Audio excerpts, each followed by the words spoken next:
Three guys walk into a bar, an alcoholic, a priest, and a child molester. Whoa. That's just the first politician. Okay, just the first. There's still two more that are gonna walk in. Hey, welcome to CrossPolitic. It's good to be with you this Friday evening. Pastor Toby Chuck Knox on the water. I want to hear the rest of this joke. It's coming because we're going to be talking about 3 bills. No. Folks, our upcoming Fight Laugh Feast conference is just 67 days away. Is that correct, really? Is it 67? Something like that. 67? Do we count right? I don't know. I'm looking at people who might know something. They're like, it's all right, whatever. That's what it says.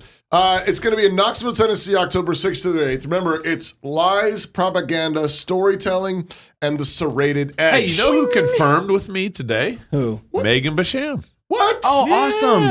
Yes. Megan. We have a journalist coming. On our live show on Saturday afternoon. You know, I think we know this. Journalism and lies. Yes. I wonder if she... I mean, look at it. Lies, propaganda, storytelling. Yeah. That's all journalism. And journalism's been, Oh, man. Megan. Yeah. I'm excited to have Megan. She's been doing some good work. Yeah, she has. Yeah. So, anyways, come out for Beer and Psalms the first night. Mm-hmm. Amazing lineup of speakers Friday and Saturday, which includes George Gilder, Jared Longshore, Pastor Doug Wilson, Dr. Ben Merkel. I'll be giving a talk. I think there is even one slot left that we haven't announced yet that we're still working on. Mm-hmm. Then there's going to be, of course, the live show at the end with Megan Basham. Also, don't forget Chuck Knox.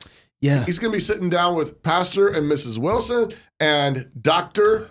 Ben and Becca Merkel. That's right. Talking about, what did I say? How stories in your family win? Yeah. Something like that? Yeah. Telling stories, reading stories, winning, so that your family wins, right? And don't miss our awesome vendors, meeting new friends, and stuff for the kids too, like jumpy castles, and if you ask nicely, infant baptisms. Also, did you know you can save money by signing up for a club membership? Go to fightlaughfeast.com and sign up for a club membership today and then get $100 off your registration for the conference. We can't wait to fellowship with you, sing psalms with you, and celebrate God's goodness in Knoxville, October 6th through the 8th. So sign up today. So there's 3 bills that are kind of going on out there. This is making kind a lot of noise, yeah. This is kind of a weird episode because we're going to be talking, we're going to be mashing. Unlike any of our other episodes, this is going to be a weird one. There's actually some complicated things to tease out here. But this is Congress constantly running plays on us, really, ultimately is what this show's about. They're playing how Congress runs plays on American people, right? Okay. So there's 3 bills. There's this PACT Act, the CHIPS Plus bill, and the Respect for Marriage Act. We've already talked to this. PACT, CHIPS, and the Respect for Marriage Act. Hebrews 13. That's right, Hebrews 13. The PACT Act is a veterans bill. The CHIPS Act is a semiconductor bill. Yeah. And we'll get into more details later. And then, of course, Respect for Marriage Act. It's about marrying animals. And who can be against that? Joy Reid actually picks up all 3 and mashes them together with some odd results. Summarize. And I have to give Schumer credit on this. He has now put forward bills called the CHIPS Plus bill, which is for making America more competitive against China. Republicans are against it. Respect for Marriage Act. I mean, you couldn't have a better name. Republicans are against it. And this bill that would actually give money, more VA benefits to veterans who were injured in wars. Republicans are against it. I think that's fairly clear. Yeah, or it's not. Right. I was thinking about the Defense for Marriage Act. I mean, the only thing she can say about it is it's got a great name. Well, it's that. She did say earlier in the show, she's like, this is against, this is for gay marriage and also interracial marriage. Who would be against interracial marriage? Right. It's like, wait a second. Gay marriage and interracial the same? Yeah, that's right. No. Gay is not the new black. I watched a Vodi Bakum talk about that. I think it's even worse than that. I think it's like, hey, dog poo and pizza. And it's like, hey. And it's like, I don't want the dog poo. Oh, you hate pizza. Yeah. What's wrong with you? Yeah. That's how they're doing it to us. So the way she already paints it, she just says Republicans are against them all. She doesn't explain it. Right. Well, and then Jon Stewart, who's been lobbying for veterans for years. He's been on veterans for a long time. He's been on the issue for a long time. Anyways, he gets ticked about that the Republicans aren't for this PACT Act, this veterans bill. America's heroes who fought in our wars outside sweating their off with oxygen, battling all kinds of ailments, while these sit in the air conditioning, walled off from any of it. They don't have to hear it. They don't have to see it. They don't have to understand that these are human beings. Do you get it yet? This is a pro-life rally?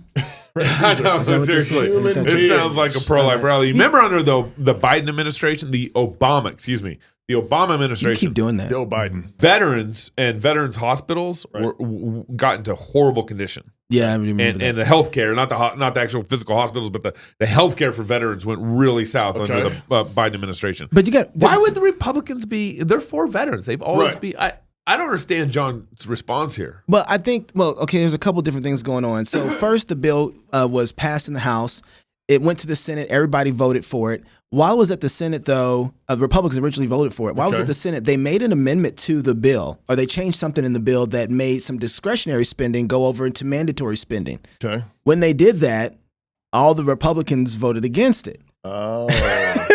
So what you're saying is it's the Democrats who are basically holding care for veterans hostage based on this financial shenanigans. Right. They're saying they were setting it up that way. They were setting it up. But this is what's interesting. So part of what Republicans, and I think just Republicans, conservatives, period, not inside of politics, people who are outside of politics, the people who are outside of politics are getting this message. Why can't you just jump on board with everything that we're doing? Why can't you just be a part of making this work? We're trying to help people here. And so that's how, so when you hear it, this is kind of the tone that they use against you at the end of the day. And it is time for us to quit the politics, stop trying to score political points, stop putting party over country, lay down our arms. My God, if we can't agree on this, what in the hell are we going to agree on? Rebuilding the manufacturing base, good-paying jobs, union construction, outcompeting China, national security. Come on, let's do this. Let's do it together. But we have a small group of people who have hijacked the Republican Party, and the leadership in this House on the Republican side is more concerned with defeating Democrats than doing something that's best for the United States of America. So that's a response to the CHIPS bill. That's Tim Ryan. He's talking about the CHIPS bill, but again, what's wrong with the bill? Right, what's wrong with compete with China? Why can't it's the veterans? veterans? Create jobs. Lay down your arms. Lay down your arms and stop playing politics.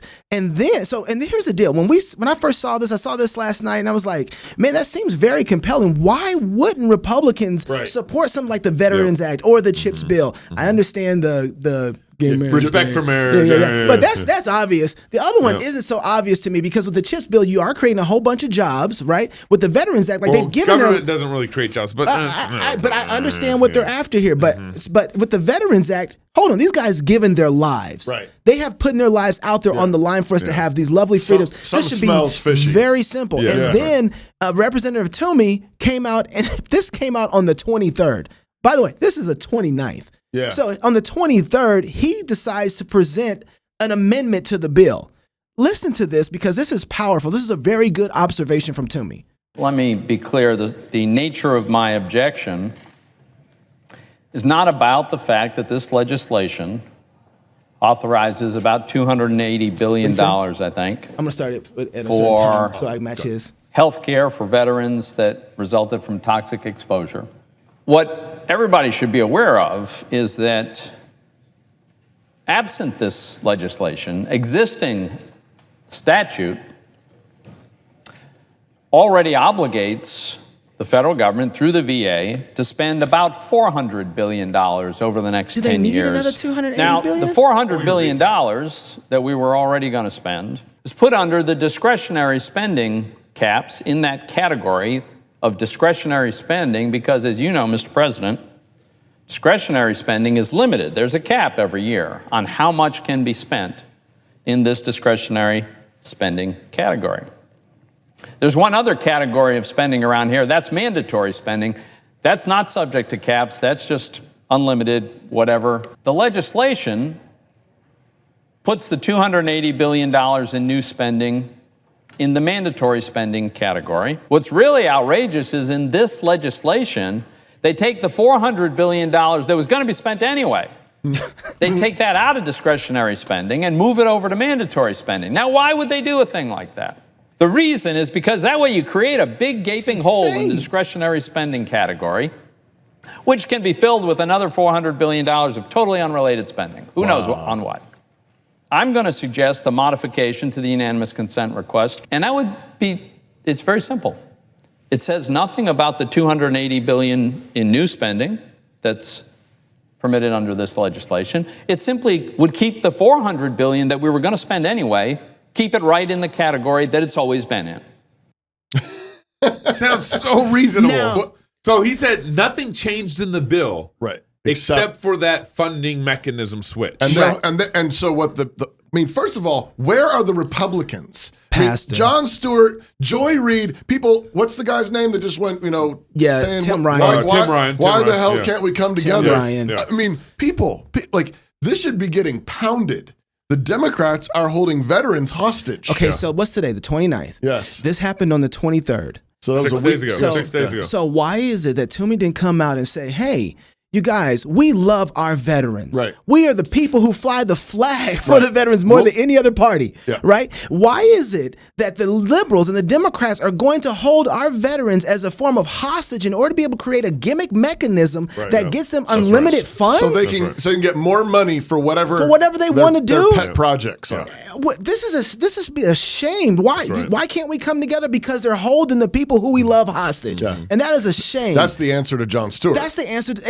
So, but they haven't. We had to go and dig this up 6 days ago. All of the guys who voted against it, we couldn't find anybody except for Toomey, and he showed up in a Wall Street Journal article in a little blip there. Right. This wasn't public anywhere. Right. And because of this, the Democrats are getting out there first, telling the story, getting the narrative, and now look at Republicans. They look like jerks. Right. Yeah. You know, Right. and Well, they look That's why it horrible. doesn't make it's crazy to me that people, or even John Stewart, who maybe he just doesn't have all the details in his mind, whatever, thinks the Republicans are like this against veterans. But we couldn't even find it. Yeah, no, we couldn't. Yeah. And It was hard for us to find. It looks bad, and you already have the narrative set up, and then you're like, they did what? But one of the things that we had to pay attention to, one of our producers noticed it. She was like, Haley said, "Wait a second, some of these guys are actually veterans and sergeants." Right. So Some of the Republicans who voted against the it. Republicans Right, that voted against it? Why would they vote they against it? vote against it? Which Right. made us dig a little deeper. Well, Right. why would they Right. vote against it? Well, and so they voted against it because they see the play and Right. they're using. Okay, Right. so remember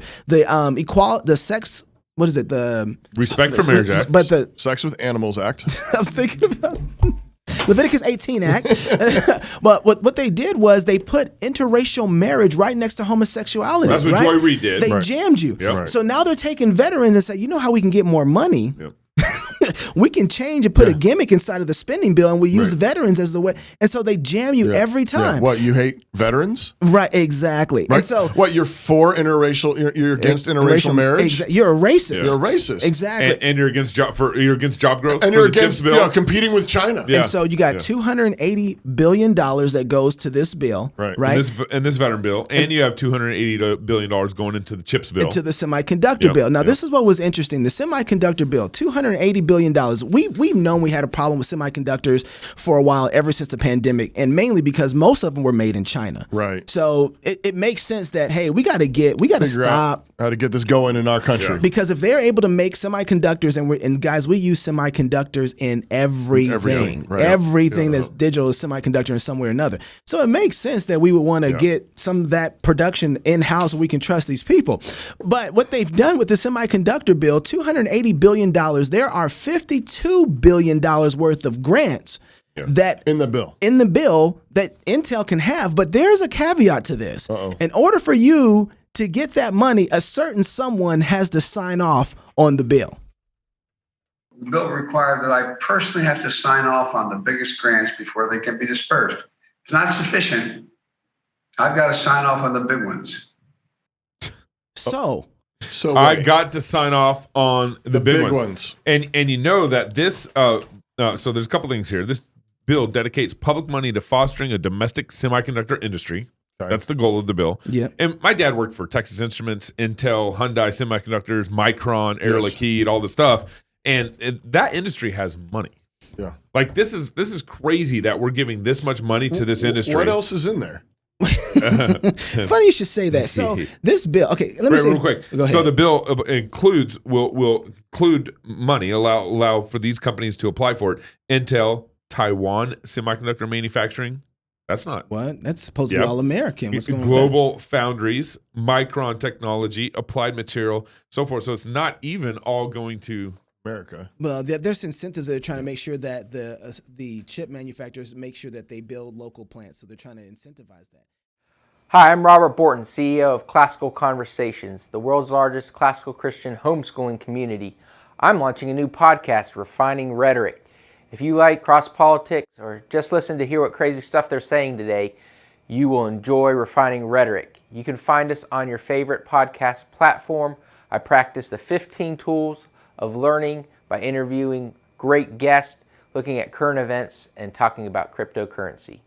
This is where Dave and I plan this year's company holidays. Let's go through the list. Easter. Too religious. St. Patrick's Day. Too white. Mother's Day. Way too cisgendered. All of your usual holidays have been canceled this year. But we still have Karl Marx's birthday! Need a real reason to party? Find a new job at redballoon.work.